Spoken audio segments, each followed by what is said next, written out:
நம்ம பள்ளிக்கூடம் போக ஆரம்பிக்கிறோம்னா அதுக்கு எல்கேஜி யூகேஜி ஃபர்ஸ்ட் ஸ்டாண்டர்ட்லாம் எந்த அளவுக்கு முக்கியமோ அதே மாதிரி ஈர்ப்பு விதியை நான் தெளிவாக புரிஞ்சுக்கணும். அதன் மூலமாக என் லைஃப்பில் வந்து நிறையா விஷயங்கள் அச்சீவ் பண்ணணும்னு நினைக்கிறீங்க அப்படின்னா கிராட்டிடியூட் அப்படின்றது ரொம்ப ரொம்ப முக்கியம். அதாவது நன்றி எழுதுதல் பயிற்சி உங்களுக்கு ரொம்ப அவசியமானதுன்னு சொல்லலாம். ஈர்ப்பு விதி சம்மந்தமாக இன்னைக்கு வரைக்கும் நீங்கள் எந்த பயிற்சிகளை கற்றுருந்தாலும் சரி, எந்த விதமான டூல்ஸ் பற்றி நீங்கள் தெரிஞ்சு வச்சிருந்தாலும் சரி, அதை முயற்சி பண்ணிட்டு இருந்தாலும் சரி, நன்றி எழுதுறதை நீங்கள் தொடர்ந்து முயற்சி பண்ணியிருந்தீங்கன்னா உங்கள் எண்ணங்கள் ரொம்ப சீக்கிரமாக நடக்கிறத நீங்கள் பார்த்துருப்பீங்க. அப்படி நன்றின்ற விஷயத்துக்கு ஏன் இவ்வளோ முக்கியத்துவம் கொடுக்கணும், அது ஈர்ப்பு விதியோட எப்படி சம்மந்தப்படுது, நன்றி எழுதுறது மூலமாக உங்களுக்கு கிடைக்கிற 4 பயன்கள் என்னன்றதான் இந்த வீடியோ.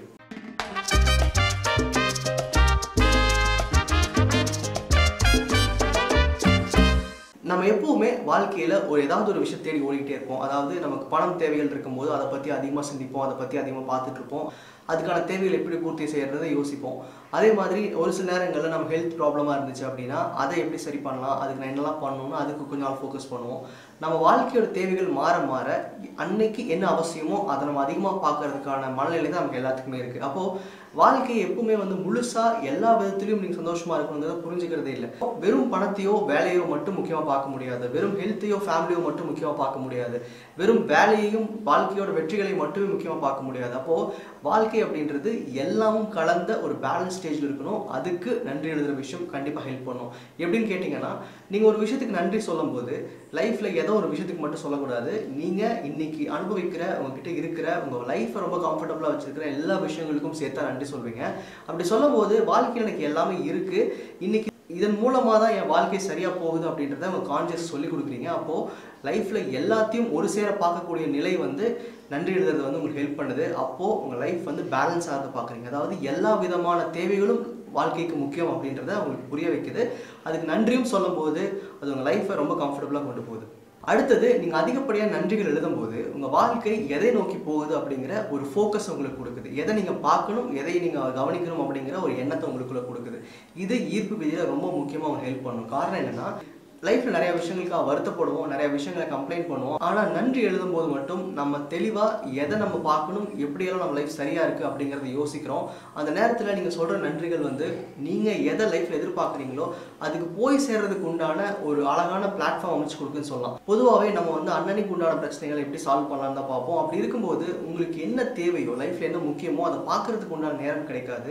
ஆனால் அந்த நன்றின்னு எழுதும்போது என்ன ஆகும் அப்படின்னா, இன்றைக்கி என் லைஃப்பில் இருக்கிற விஷயங்கள், என் கூட இருக்கிற ஒரு பென் பேப்பராக இருக்கட்டும், இல்லை ஒரு மொபைல் ஃபோனாக இருக்கட்டும், என்னவாக தான் இருக்கட்டும், அது எல்லாமே எனக்கு தகுந்த மாதிரியான வாழ்க்கை முறையை கிரியேட் பண்ணுது. இப்போ சக மனிதர் ஒருத்தருக்கு நன்றி சொல்கிறேன் அப்படின்னா என் லைஃப்பில் அவர் எல்லா விதமான சப்போர்ட்டும் பண்ண ஆரம்பிப்பார்.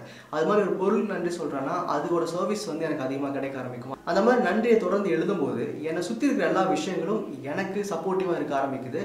அப்போது எனக்கு லைஃப்பில் என்ன தேவையோ அதை நான் ஃபோக்கஸ்டாக முயற்சி பண்ணுறேன். அதுக்கப்புறமா நான் எந்த ஒரு ஈர்ப்பு விதியோட பயிற்சியை பயன்படுத்தும் போதும் என்னால் ரொம்பவே ஈஸியாக சக்ஸஸ்ஃபுல்லாக கொண்டு போக முடியும். இதுக்கு நன்றி எழுதுறது தான் ரொம்ப ரொம்ப முக்கியமான விஷயமா இருக்குது. அடுத்தது, நம்ம வாழ்க்கையில் எதெல்லாம் பார்க்குறோமோ, ஒரு நாளில் எதை பற்றியெல்லாம் பேசுகிறோமோ, மேக்ஸிமம் நம்மக்கிட்ட வர்ற விஷயங்கள் என்ன, அதை பற்றின குறை சொல்கிற எண்ணம் தான். காரணம் என்ன அப்படின்னா, நமக்கு என்னதான் அதிகமாக கிடைச்சாலும் எது இல்லையோ அதை பற்றி யோசித்து அதுக்கான குறைகளை சொல்கிறது தான் நம்ம எண்ணமாக இருக்கும்.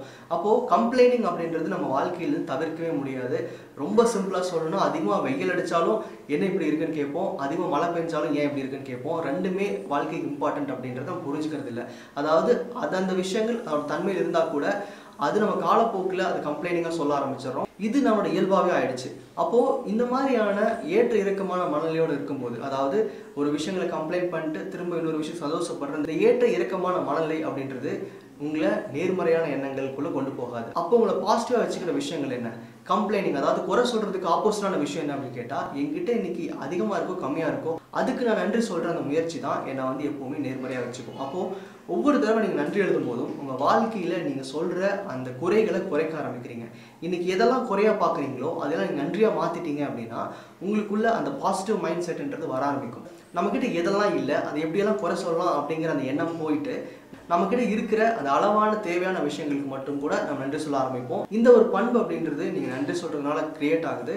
அப்போது உங்கள் வாழ்க்கையில் நேர்மறை எண்ணம் வர்றதுக்கான அதிக வாய்ப்புகளை நன்றி எழுதுகிற விஷயம் தான் கொடுக்குதுன்னே சொல்லலாம். இப்போ நான் சொல்ல போகிறது தொடர்ந்து அதிகமாக நன்றி எழுதுகிறவங்களுக்கு ஒரு பெரிய விஷயமாவே தெரியாது. காரணம் என்னென்னா, இதை நீங்கள் அனுபவிச்சிருப்பீங்க, இதன் மூலமாக உங்கள் லைஃப் மாறுறதை நீங்கள் புரிஞ்சிருப்பீங்க. யாரெல்லாம் தொடர்ந்து நன்றி எழுதுறீங்களோ, யாரெல்லாம் வந்து லைஃப்பை பேலன்ஸாக வச்சுக்கணும்னு நினைக்கிறீங்களோ, உங்கள் வாழ்க்கை ஒரு பர்மனெண்ட்டான நிரந்தரமான சேஞ்சஸ்குள்ளே போகுது. அதாவது மாற்றங்கள் அப்படின்றது நீங்கள் நிரந்தரமாக பார்க்க ஆரம்பிப்பீங்க. இப்போ நம்ம லைஃப்பில் ஒரு பெரிய வெற்றி அடைகிறோம், அதுக்கப்புறமா கொஞ்சம் சரிவு இருக்கும், அப்புறம் லைஃப் ஒரு மாதிரி போக ஆரம்பிக்கும், திரும்ப வந்து ஒரு சின்ன வெற்றி கிடைக்கும். அந்த மாதிரி ஒரு இம்பேலன்ஸ்ட் லைஃபாக இல்லாமல் எப்போவுமே நீங்கள் நினைக்கிற எண்ணம் மட்டும்தான் நடக்கும். உங்கள் கண்ட்ரோலில் தான் லைஃப் எல்லாம் இருக்கிற மாதிரி தெரியும். நீங்கள் எதெல்லாம் நினைக்கிறீங்களோ அதெல்லாம் உங்கள் லைஃப்பில் அடைஞ்சிட்டே வருவீங்க. அதாவது லைஃப் அப்படின்றது என் கண்ட்ரோல் இருக்குன்ற அந்த ஸ்டேட்டுக்கு இந்த நன்றி எழுதுகிற விஷயம் உங்களை கொண்டு போகும். இந்த வித்தியாசத்தை நன்றி எழுதுறவங்க கிட்டத்தட்ட ஒரு மாசத்துக்குள்ளேயே கூட அனுபவிச்சிருக்க முடியும். ஈர்ப்பு விதி சம்பந்தமா எந்த ஒரு டூலையும் நீங்க யூஸ் பண்ணாலே பரவாயில்ல, வெறும் நன்றி எழுதுற விஷயத்த மட்டும் ஃபாலோ பண்ணீங்கன்னா ஒரு மாசத்துக்குள்ள நிலையான மாற்றங்களுக்குள்ள போக ஆரம்பிக்கும். இதை நீங்க உணரும் போது வாழ்க்கை எவ்வளவு சுலபமான விஷயம்ன்றது நீங்க கண்கூட பார்ப்பீங்க. அப்போ வெறும் ஒரு மாசம் எழுதுற நன்றிக்குள்ள என்ன மாறுது அப்படின்னா, கொஞ்சம் கொஞ்சமா உங்களோட வாழ்க்கையிலிருந்து நீங்க குறை சொல்ற எண்ணத்தை, எதிர்மறையான எண்ணங்களை உங்க கான்சியஸ்குள்ளேருந்து அந்த நன்றி எழுதுற விஷயம் எடுக்க ஆரம்பிக்குது. அப்போ என்ன ஆகுது அப்படின்னா, பர்மனெண்டா நீங்க நல்ல விஷயங்களை மட்டும் பார்க்கறதுக்கு உண்டான சூழ்நிலையை உங்களை சுற்றி கிரியேட் பண்ணும். இப்போ ஒரு நபருக்கு நன்றி சொல்றீங்க, இவ்வளோ நாளாக அந்த நபருக்கு உங்களுக்கும் வந்து பிரச்சனைகள் இருந்ததுன்னா உடனே சால்வ் ஆகிறது பார்ப்பீங்க. இது ஏன் நமக்கு புரியாது. ஆனால் உண்மை என்ன அப்படின்னா, இந்த நன்றி எழுதும் போது உங்களை சுற்றி இருக்கிற விஷயங்கள் மாறுறதில்லை, உங்களுக்குள்ள இருக்கிற எண்ணமும் உங்களுக்குள்ள இருக்கிற தெளிவும் வந்து அதிகமாக ஆரம்பிக்குது. அப்போ அந்த எண்ணங்கள் வந்து உங்களுக்கு நல்ல விதமான மாற்றங்களை மட்டுமே கண்ணு காட்டும்.